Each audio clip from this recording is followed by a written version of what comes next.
Bona tarda. Benvinguts i benvingudes a aquest debat sobre el fotoperiodisme i la cobertura a terreny de la guerra d'Ucraïna.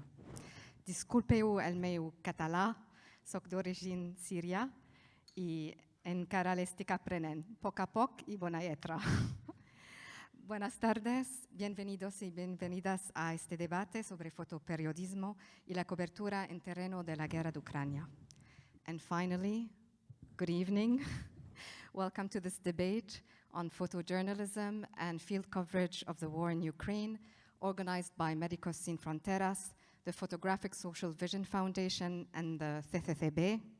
I'm Tamara Saeb. I'm the head of operational communications in Médicos Sin Fronteras, and I'm very happy to share this conversation today with both Ricardo Garcia Villanova and Santi Palacio, both photojournalists and winners of the World Press Photos. Unfortunately, the circumstances of the war in Ukraine, as you know, will not allow us to have the connection with what we initially planned with Oksana Parafenyuk, the freelance Ukrainian photographer. The Russian bombardments have intensified over a number of cities in Ukraine, depriving them of electricity and water. So this is why she cannot be with us today, and we cannot have her speak with us.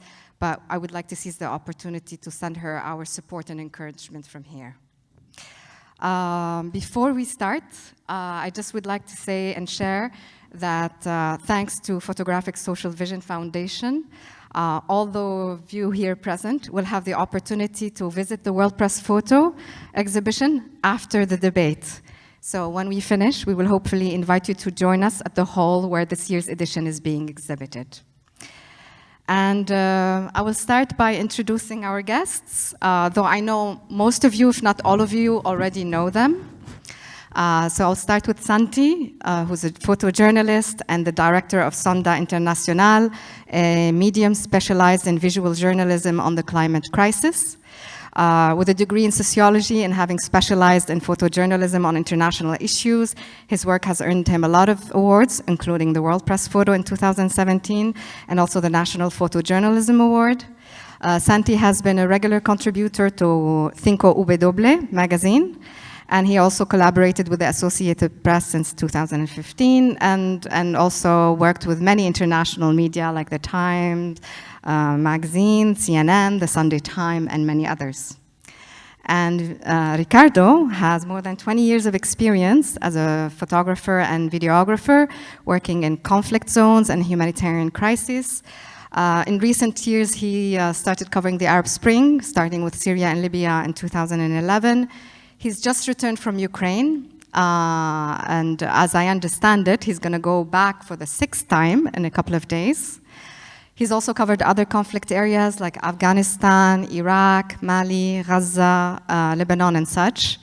And also, a lot of his work has been published in top international media, like the Washington Post, the New York Times, the Guardian, and he's been also awarded the World Press Photo in 2020. I think we can cover it all. Maybe I wanted to start by talking about the context with both of you. You know, for the past 9 months, it doesn't come any surprise to any of us. This is one of the most mediated wars that are happening now in Europe. And I think never have seen something so over-mediated since probably the 1990s with the Balkans War. According to Reporters Without Borders, there are currently 11,000 reporters accredited to cover the war. So naturally, my first question is, what would one more journalist make a difference? So what was your primary motivation to go there? I'll start with Ricardo and then Santi. Hola, bona tarda. Ja no sé si tinc que parlar en anglès, en castellà, en català. Bueno, responent a la pregunta, per mi va ser un punt d'inflexió aquesta guerra, en el sentit de que per primera vegada era una guerra que era molt propera i ens tocava molt de prop en aquest sentit, geogràficament, i també totes les implicacions geopolítiques que ara han tingut o que s'estan desenvolupant en aquests últims mesos que està veient, que està afectant directament a l'economia d'Europa i sobretot tot el tema de refugiats. Ens va semblar molts dels fotògrafs, entre ells el Santi i molts altres companys, imagino que el Santi també serà una mica això el que dirà, pues, que era important pues, anar allà i cobrir-ho. Òbviament, amb 11.000, 11.000? 11.000? 11,000, Ja, yes. no sabia aquesta quantitat. Potser llavors m'ho hagués pensat i no hagués anat. Potser en aquell moment, si hagués sabut que hi havia 11.000 fotògrafs, no hagués anat, però en aquell moment vam pensar que era important justament per aquestes motivacions. Y, no sé, Santi, si quieres añadir. Bueno, es una pregunta difícil porque te hace plantearte si efectivamente, claro, te hace plantearte si merece la pena realmente, ¿no? que vayamos allí. Yo era de los que se pasó las semanas anteriores a la guerra diciendo no va a haber guerra y si va, yo no voy a ir. Y si hay, yo no voy a ir, ¿no? Y en cuanto el 24 de febrero supe que había habido el ataque, pues fui para allá. Y la sensación al principio era de que había que estar ahí, en mi caso al menos, por haber estado antes, ¿no? Por haber estado en 2014 cuando empezó, haber estado en 2015 y la sensación, bueno, no sé, aquí a los que hayáis estado en Ucrania, a mí cuando me enteré de que había caído un misil en Kiev, al escucharlo, el escalofrío fue como si hubiera caído en Barcelona o en Madrid, no me lo podía creer, ¿no? Entonces creía que tenía que estar allí. Ahora, una vez estás allí y ves la dimensión de la cobertura mediática, sí que te planteas, ¿no? ¿Qué hacer? ¿Por qué hacerlo? ¿Por qué hacerlo de esa manera? ¿Cuánto esfuerzo puedo invertir? ¿Qué puedo aportar? ¿No? Y qué no. Y de hecho fui con ideas muy concretas para hacer cosas muy concretas porque, digamos, la generalidad, la gran cobertura ya la estaban haciendo tantísimos grandes medios. Actually, you touched upon a little bit already on my second question, knowing, as I said, that this is a very over-mediated context. How does this change your approach or the way you think about working out the stories? So maybe, Santi, you can continue and then go back to Ricardo. Bueno, efectivamente, yo con el tiempo he ido evolucionando, mi forma de trabajar ha ido evolucionando, he pasado de voy a un sitio que me interesa porque me interesa, quiero ver qué está pasando y una vez estoy allí voy a ver dónde acabo, es decir, qué acaba pareciéndome más interesante o dónde creo que yo puedo aportar más. Y eso ha evolucionado cada vez más hacia trabajar un poquito más ya antes de llegar al terreno, ¿no? En este caso, por ejemplo, bueno, yo durante mucho tiempo he trabajado en fronteras y entonces mi intención era trabajar en fronteras y poder trabajar precisamente por lo fácil o lo difícil que pudiera ser, en este caso, salir de Ucrania y entrar en la Unión Europea, ¿no? Me parecía interesante verlo en una primera instancia. Y luego, a partir de allí, bueno, ya lo hablaremos luego, fue ver lo que había pasado en las afueras de Kiev cuando se retiraron las tropas rusas. Ricardo? No, en el meu cas jo crec que realment aquesta quantitat de fotògrafs periodistes no aporta absolutament res que vagi una persona més, no? El que sí que és cert és que en el meu cas nosaltres, el que anàvem amb mi i jo, vam arribar 15 dies, 14 dies abans que comencés la guerra, estàvem a Kiev. Llavors sí que vam començar tota la història des del principi, no? Però a posteriori, pensat així reflexivament, si no tens un encàrrec o tens realment una motivació molt personal per anar a un lloc determinat, en aquest cas Ucrània, potser no ho hagués fet des de la perspectiva de que, evidentment, si hi ha 11.000 periodistes acreditats, no crec que l'11.001 realment marqui la diferència. Okay. So you just mentioned again another important topic. I mean, in our work, at least I know from my colleagues, one of the key things in our work is access. And as you said, in some contexts, and usually we try as much as possible as Médicos Sin Fronteras when we go is to enter in or go into places and start projects without using any military escorts because we can think that this will question our independence and impartiality. Now we know that for journalists in these particular circumstances, actually one of the ways to cover the war is to be embedded or accompany one party of the conflict. And in this case, in Ukraine, of course, we know that one part of the conflict allowed journalists to be accompanied. So my question from you is, what was your approach to both of you? And how do you think this impacts your work? I'll start again with you, Ricardo, and then Santi. No, realment jo penso que el que és el tema de l'aproximació en aquest sentit, nosaltres, almenys en el meu cas, la fem sempre des de l'empatia i el respecte, com tots els companys. Per exemple, amb aquesta imatge que veiem ara, és fotografiar la mort d'un nen en aquest cas era una nena que es deia Margarita, que va morir en un dels bombardejos dels russos, doncs, evidentment aquesta aproximació és amb aquesta empatia i aquest respecte, no? Perquè sempre tractem amb aquest dolor aliè. No? I forget the second question. What is the second question? I forget. No. So, first of all, as I said, some of the journalists may manage to access by being, by accompanying one side. Did you choose that approach or a different one? Yeah. And when you go with one side of the party, do you think this impacts your approach? I need a coffee today, yeah. No. Really, sorry, en català. Realment no penso que hi hagi una... O sigui, nosaltres quan entrem, quan anem als llocs, el que és l'entrada, diguem, la tenim realment perquè ens la donen. O sigui, i no tenim, almenys en el meu cas, no tenim unes limitacions marcades, almenys de cara a el que és normalment en determinades coses que afecten sobretot els civils. Sí que és cert que l'aproximació que tenim de cara a determinades zones ha variat moltíssim amb el temps. Per exemple, no és el mateix treballar a Afganistan en un determinat que ara treballar a Ucrània o treballar a Gaza, perquè el que és la dificultat d'accés ha variat moltíssim des d'aquesta perspectiva que tot s'ha burocratitzat molt. O sigui, el tema de fer la fotografia al final no és per mi fer el clic, sinó és aconseguir arribar a fer el clic, és arribar als llocs, és aconseguir empatitzar amb la gent, és aconseguir aquest tipus d'accés. I després, evidentment, les directrius, que sí que hi ha directrius marcades, però sobretot és per part del que és els exèrcits. En qualsevol cas, tant el Santi com jo i com molts altres companys, la valoració nostra de la feina sempre va determinada a la població civil. Intentem sempre transmetre o intentar mostrar que és el patiment de la població civil, que és qui realment paga el preu més alt dintre d'un conflicte. Sí, bueno, en el caso de Ucrania teníamos claro, como dice Ricard, ¿no? Estás ahí porque te dejan estar y eso hay que tenerlo claro. Entonces yo lo que hice fue, mira, como esa imagen que acabamos de ver de Tania, tratar de poder estar, ya que era tan complejo al principio trabajar con los militares, poder trabajar precisamente con la población civil lo más alejado posible del aspecto militar. Entonces los trenes, por ejemplo, en los que huían mayoritariamente las mujeres y niños que iban a poder cruzar la frontera, ¿no? Los hombres mayores de 60 años, y te permitía poder pasar tiempo, poder realmente conversar, poder olvidarte por un momento de la cámara, poder entender lo que estaba sucediendo, los motivos por los que la gente estaba yendo hacia un lugar y no hacia otro, qué esperaban encontrar cuando cruzaban la frontera. Es decir, espacios en los que podías tener esa conexión con la población civil un poco alejado de entornos más complejos, donde a lo mejor las limitaciones, las prohibiciones te marcan un poco más lo que puedes hacer, ¿no?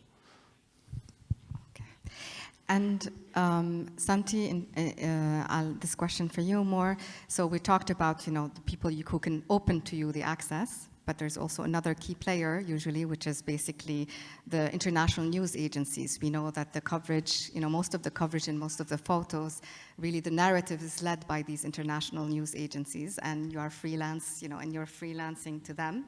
So my question to you in terms of your relationship with them, when we know that they have their own editorial lines, which are also dictated by the foreign policies of these countries, whether it's the US, the UK, or France, for example, AFP, Reuters, and all of these. What is really the space you have to relay your own point of view? And how do you see the way they use your images? Bueno, eso es interesante. No me quiero meter en camisa de 11 varas porque esto se está retransmitiendo, ¿no? Entonces tengo que seguir trabajando en el futuro, no me puedo cerrar muchas puertas, pero yo separaría mucho lo que hacen las agencias, o sea, cómo trabajan las agencias internacionales y qué pasa con los medios de comunicación que utilizan las imágenes, ¿no? Porque me parecen dos casos muy diferentes. Yo he colaborado mucho con agencias, siempre he sido freelance, pero he colaborado mucho con agencias internacionales, como muchos, Ricard también ha trabajado. Y bueno, yo las defiendo mucho. A mí me parece que desde las agencias se trabaja muy bien. En todos los sectores del periodismo hay sus más y sus menos y sus cosas que mejorar, evidentemente, pero yo creo que trabajan muy bien. Me parece más complejo e interesante estudiar el uso de las imágenes que se hace por parte de los clientes de las agencias, ¿no? Porque ahí sí que pierdes el control del uso que se va a hacer y, bueno, yo lo he contado en muchas conferencias ya con casos concretos y ejemplos concretos cómo tú te dejas la piel en hacer unas imágenes que acaban siendo publicadas por medios de comunicación con líneas editoriales muy diferentes a lo que tú podías estar tratando de contar, y eso es realmente frustrante, ¿no? Pero eso forma parte del juego de tener un altavoz tan grande como es una agencia internacional. Lo bueno es que puedes dar un golpe encima de la mesa y decir, oye, lo que he visto hoy lo van a ver millones y millones de personas. Lo malo es que en muchos casos lo van a ver de una manera que a ti no te gustaría, ¿no? Pero ya te digo, la agencia es diferente. O sea, no quiere decir que no tenga fallos, ni mucho menos, ¿no? Pero yo siempre me he sentido con libertad para poder contar. Los fallos para mí tienen más que ver con algo que a lo mejor no se ve tanto, como por ejemplo, yo no sé si aquí alguien es consciente o me puede decir cuántos corresponsales, en este caso hablamos de fotografía, cuántos fotógrafos tienen las grandes agencias internacionales en África, por ejemplo. Prácticamente nada. ¿Cuántos están ahora mismo en Qatar? Hay millones de euros invertidos, ¿no? Es decir, los problemas suelen venir más por cómo poder cubrir cosas y que les importe cubrir cosas porque a sus clientes les importa, etcétera, que porque te limiten en lo que puedes contar, que al menos en mi experiencia, siempre que he trabajado con ellos he podido contar lo que he querido. And in order not to let only Santi get in trouble with the international agency, do you want to add something, Ricardo? No, jo estic d'acord amb el que ha dit el Santi, totalment. Sí que és cert que quan treballes en agències o quan treballes en grans mitjans, a veure, jo tinc la desgràcia i la sort de viure, diguem, les dues èpoques, no? L'època durada quan es podia treballar bé en mitjans anglosaxons i després el punt d'inflexió que va haver-hi a partir del 2011, no? I les condicions econòmiques, logístiques i tot va canviar, no? I llavors el paraigües aquest, evidentment, el tenies abans, ara ja no el tens. Ara hi ha encàrrecs, però són coses puntuals, són que en un determinat et permeten anar a llocs, fer una feina puntual, però ja no és, diguem, el tipus de feina que podies desenvolupar o desenvolupar fa molts anys. En aquest sentit, jo crec que ha variat moltíssim i, lamentablement, això és un punt d'inflexió que ja és irreversible en aquest sentit. And staying with you, Ricardo, so I think you have been like almost 5 times to Ukraine, and as I said earlier, you're going to go back soon, again for the 6th time. Is this your usual way of working? I mean, going back and, several times to the same place? And what are you exactly looking for? No, en el cas de la feina el que faig normalment és... Jo no crec en el que és la figura del paracaigudista, de fotògraf o periodista que arriba als llocs i que realment no s'involucra. Jo penso que per conèixer un país, sobretot per tindre la capacitat d'entendre el que succeeix i sobretot per aconseguir arribar als llocs i a la gent, has d'invertir temps, has d'estar, en aquest sentit, has de ser constant. I, evidentment, no és el mateix estar en un país determinat. Per exemple, el Santi va estar el 2014, jo en aquest cas no, jo era la primera que visitava Ucrània, però sí que crec que el periodisme es treballa d'aquesta forma, sobretot amb la involucració del que tens de cara a la gent i intentant sempre aconseguir que t'acceptin i, sobretot, entendre el context, que és el que et permet el temps. O sigui, s'ha de passar molt temps amb aquestes persones perquè al final t'acceptin i s'oblidin que ets un fotògraf o que ets un periodista i llavors puguis fer la teva feina amb normalitat. And just as a follow-up, and again, it's good when you understand better and you follow the context, what have you seen in particular in those coming back several times? What have you seen in terms of changes, and how has it changed your way of approaching things or your work? So what changes have you seen first, and how does it change your perspective and your way of working? Des de la primera vegada, clar, del que és de cara a la gent, quan jo vaig, és 15 dies abans o 14 dies abans que comenci la guerra, estem a Kíev i llavors vam veient com canvia el context de la ciutat i com canvia tot, es va convertint en una zona de guerra. De sobte, és una cosa que jo mai havia vist, perquè jo normalment sempre arribo, per exemple, en el cas de Síria vaig arribar quan hi havia la revolució, però que ja estava començada, i en aquest cas sí que és una cosa molt estranya, perquè vaig veient tot el context, com es va desenvolupant, i de cara a la gent també canvia, perquè en un primer moment la gent era molt reàcia a les fotografies. No sé si te passó també, però en un primer moment la gent no volia que apareixen les fotografies, suposo que per por també. A Síria també passava el mateix, la gent tenia por d'aparèixer a les càmeres perquè els pogués identificar. I posteriorment, quan ja això esclata, hi ha un conflicte obert i geopolíticament es converteix en una cosa internacional, amb la qual, evidentment, hi ha ingerències de molts països com és ara actualment, i el que succeeix és que la gent perd aquesta por i entenen que no estan sols i a partir d'aquí és quan en aquest moment determinat ens permeten treballar d'una forma més oberta. And let's talk maybe about, we talked about, again, potentially military escorts. We talked about your news, international agencies. A third potential partner, well, a partner we will see, is of course international NGOs like ours, Médicos Sin Fronteras. So of course, naturally, but we're not the only ones. There's a lot of international agencies there, and sometimes also we work with, of course, photographers and photojournalists. How do you qualify your relationship with them? Is it a love or hate relationship? And do you think there's a conflict of interests that happens? Santi. Esta es la pregunta trampa, ¿no? Bueno, mi experiencia es la colaboración por el acceso.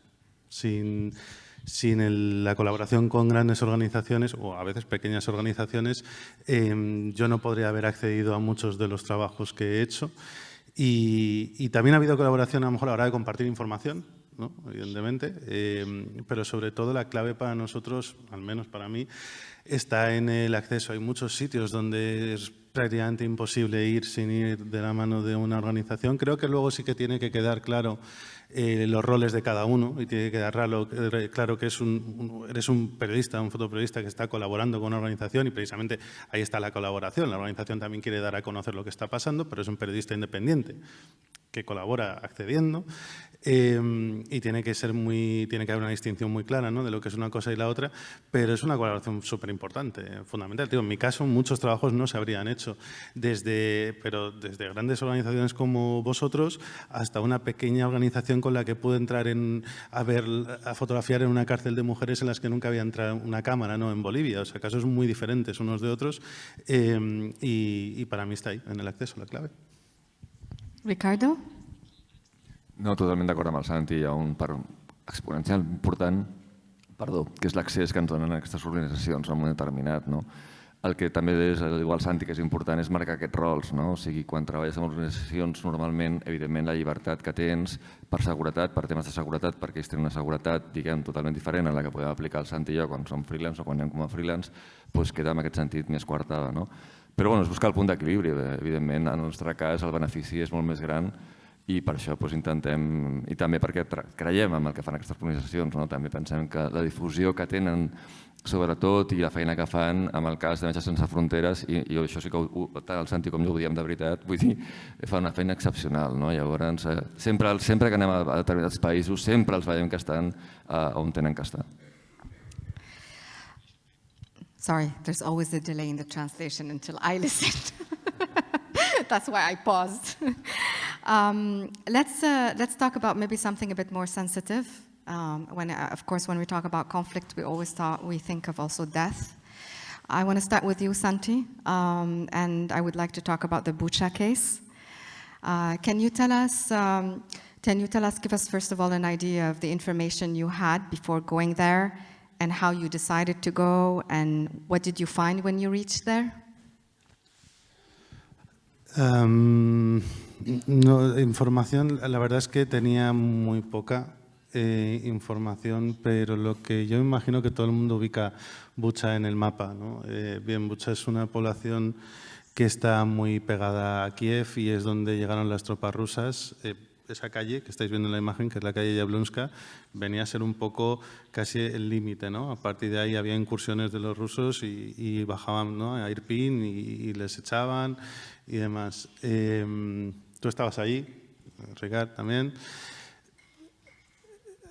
Lo que pasó allí fue la intención de querer acercarnos a las poblaciones una vez se liberasen, o acercarnos lo máximo posible para ver lo que habían hecho las tropas rusas, ¿no? Y entonces ya imaginábamos que teníamos idea de lo que podrían haber hecho, pero yo de verdad que no me imaginaba lo que iba a encontrar esos primeros días. No me lo podía imaginar que fuera a tener esas dimensiones en absoluto. Entonces el trabajo consistió en durante aquellos días, durante varios días, intentar acercarnos cada vez más, medida de lo que podíamos.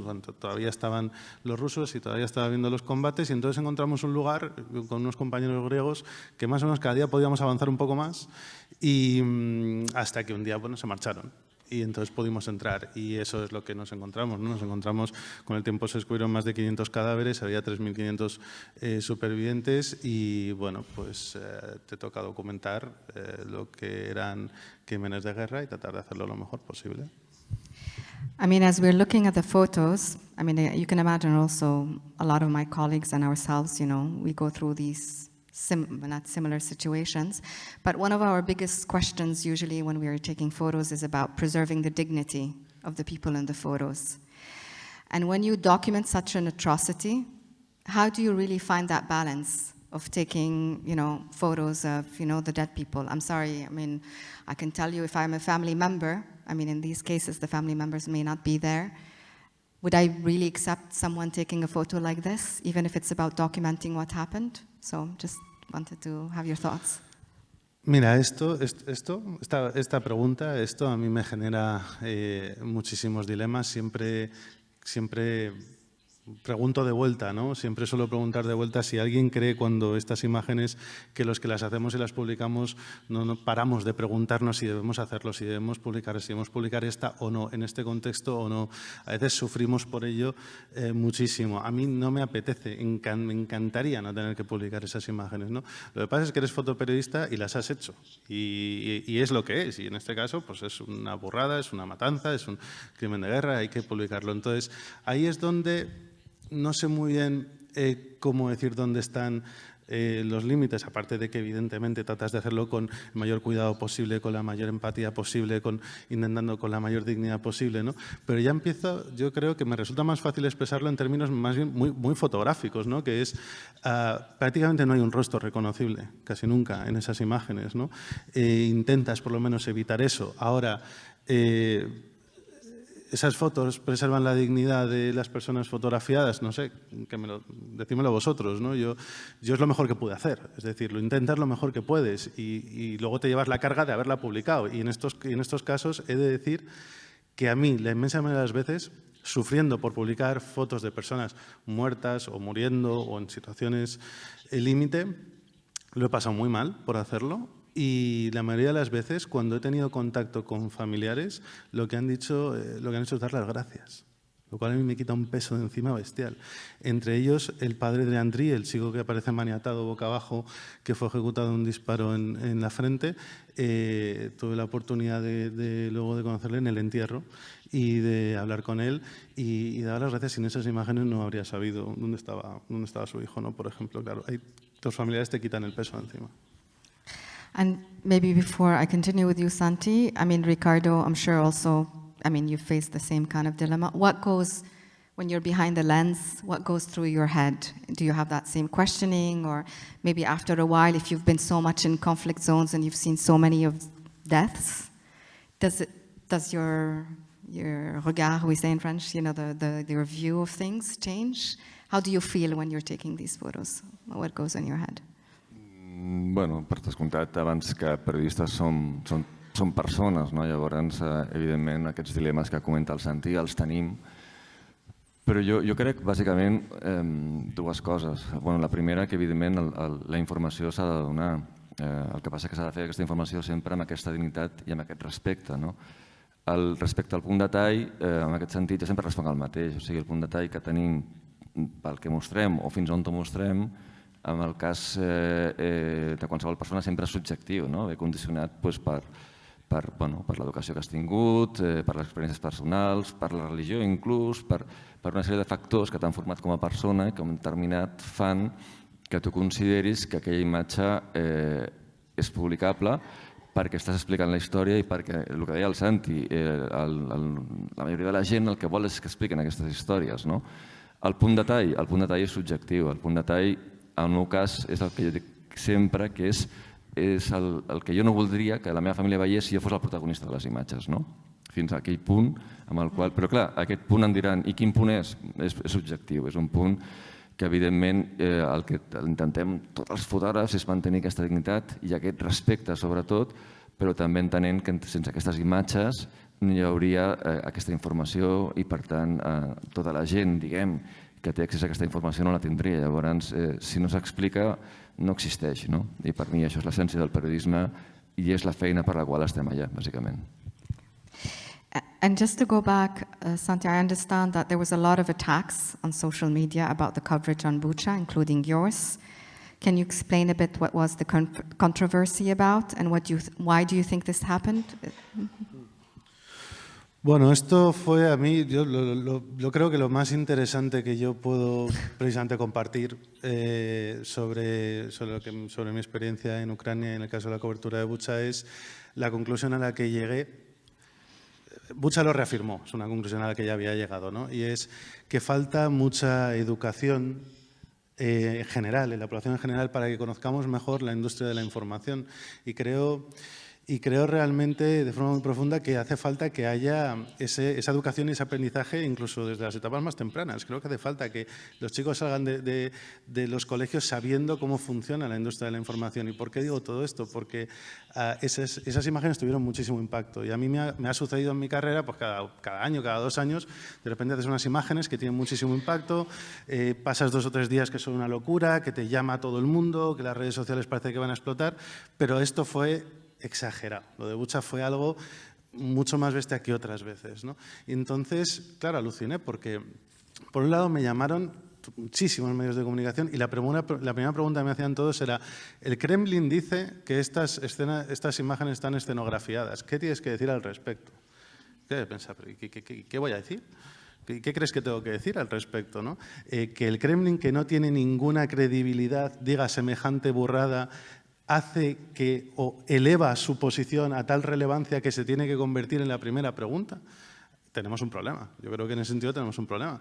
Luego, referente a las redes sociales, claro, como os decía, las redes sociales parecía que iban a arder, ¿no? Y ahí tengo el ejemplo que vi que me parecía que mejor representaba todo esto. De repente compartí la imagen de una de esas imágenes de Bucha, ¿no? Y de los miles de mensajes que había un mensaje de un bot, evidentemente un bot, ¿no? De tantísimos que había, pues una cuenta falsa 0077.000 no sé cuántas, ¿no? Con una foto cualquiera, que decía: esas muertes son mentiras, están escenografiadas y la culpa de todo es de los ucranianos. Y entonces escribía una cuenta que parecía muy real, Mari Carmen, ¿no? Que decía: Santi, te sigo desde hace tiempo y esto me está impactando mucho, pero es que ahora leo por ahí mensajes como este que dicen que son mentiras y no sé qué creer. Y yo pensaba: joder, Mari Carmen, pues uno es un bot y lo otro es una persona con nombres y apellidos, con una trayectoria detrás, que no solamente te está mostrando imágenes, que te está mostrando el testimonio de los supervivientes, que no se nos olvide que había supervivientes que te podían contar cómo habían sido las ejecuciones delante de sus ojos y que algunos eran sus hijos, sus hermanos, sus vecinos. Entonces, que sea tan fácil sembrar la sombra de la duda, ¿no? Me parece preocupante que realmente, incluso amigos, o sea, gente que me alucinó, que me dijeron: nunca sabremos la verdad de lo que sucedió. Y yo desde ahí diciendo: ¿pero por qué no? Me cago en Dios. ¿Por qué no lo vamos a saber? Esforcémonos en intentarlo, ¿no? Si estamos aquí para eso. Entonces, la conclusión de todo es que esto no es física cuántica, no es nada difícil. Saber de qué fuentes te debes fiar más o menos y de cómo tener un abanico de fuentes importantes y relevantes a las que prestar atención. No hay que estudiar una carrera para ello, pero sí que a un momento alguien te lo tiene que explicar, ¿no?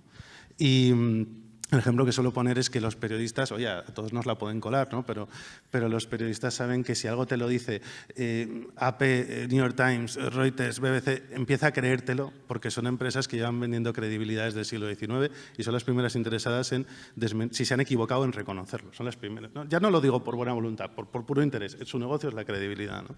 Entonces, algo tan básico, hay mucha gente que consumimos información todos los días y que esto no lo sabe. Yeah. We'll come back. We'll talk about influencing the narrative and the impact of the photos towards the end. I want to come back to you, Ricardo, and as you said earlier, and of course because I'm Syrian, so I have a vested interest. You said you covered both. Of course, it's not about comparing two wars and two conflicts or two sufferings. But we know that, as you said earlier, some contexts have much easier access than others. In the Ukrainian case, much more, allowed a much more open access, which wasn't the case in Syria, to the point where we know the difficulties and to the point where we know that maybe a lot of things happened and weren't documented, and today is no longer at all in the agenda. I wanted to know, what does this mean for you in terms of the way, again, also the difference of how you approached work in Syria versus the way you approached your work in Ukraine. And also, what do you think we, the people outside, we, the rest of the world, miss when we cannot tell the stories of the people living in places where a lot of the journalists cannot access? What do you think we miss? Bueno, primer volia dir una cosa. De fet, o sigui, realment, Ucrània sí que és una guerra que té un accés, però realment el que és accés, per exemple, a la primera línia és un accés que és molt difícil de fer, no? O sigui, perquè hi ha molta burocràcia, o sigui, hi ha un canvi molt gran, significatiu, respecte a el que, per exemple, va representar la guerra de Síria o la guerra de Líbia, o inclús Iraq, no? I Afganistan, quan feies els embeds, amb el que representa avui en dia la guerra d'Ucrània o altres guerres, que hi ha un excés de recel, suposo que també per protegir la figura del periodista, perquè entenen que hi ha molts periodistes que no tenen experiència, el que sigui, no ho sé, però que realment aconseguir arribar a determinats llocs és molt complicat, no? Llavors, hi ha un punt d'inflexió molt gran i això cada vegada t'ho vas trobant més en aquest sentit, no? Jo crec que això és també contraproduent, en el sentit de que, evidentment, no tots els periodistes no tenim la mateixa experiència o tenen la mateixa experiència, però al mateix temps jo crec que penso que totes les persones que van a cobrir un conflicte són conscients del que van a fer allà exactament, no? I, per tant, en conseqüència, tindrien que tenir potser aquesta més llibertat d'acció, de poder arribar al front o de poder ensenyar determinats tipus de cobertures. Per exemple, aquesta guerra de Síria, aquestes imatges de Síria, era una guerra totalment oberta, en la qual tu podies fer o podies anar on volguessis. I en aquest sentit sí que m'estic trobant que últimament en determinats conflictes cada vegada és més difícil aquest accés a determinades zones, no parlo de civils, i suposo que també per aquest accés de recel que tenen de cara a que en un determinat volen protegir també aquesta figura del periodista. And to both of you, again, sorry, going back to the subject of, as I said, this relationship between you as a photojournalist and documenting death, we know that the COVID pandemic in Spain put on the table also the debate of, the different approach to death by photojournalism. Do you think that death and lifeless bodies are photographed in the same way in the Western countries or places like here? Or I'm not talking just about COVID. There are terrorist incidents that has happened in certain European countries, etc. Are they photographed in the same way as they are in contexts like Ukraine or Syria or, like in other places? ¿Qué pensamos? ¿Que sí o que no se fotografían igual? Yo absolutamente no. Vale.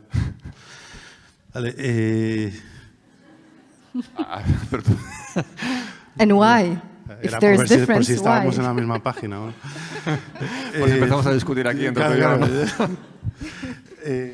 A ver, yo creo que no. Lo que pasa es que no tengo muy claro si la pregunta hacia dónde tiene que... ¿Qué es lo que tiene que cambiar más? Es decir, con el COVID, esto fue un debate que tuvimos muchísimo, ¿no?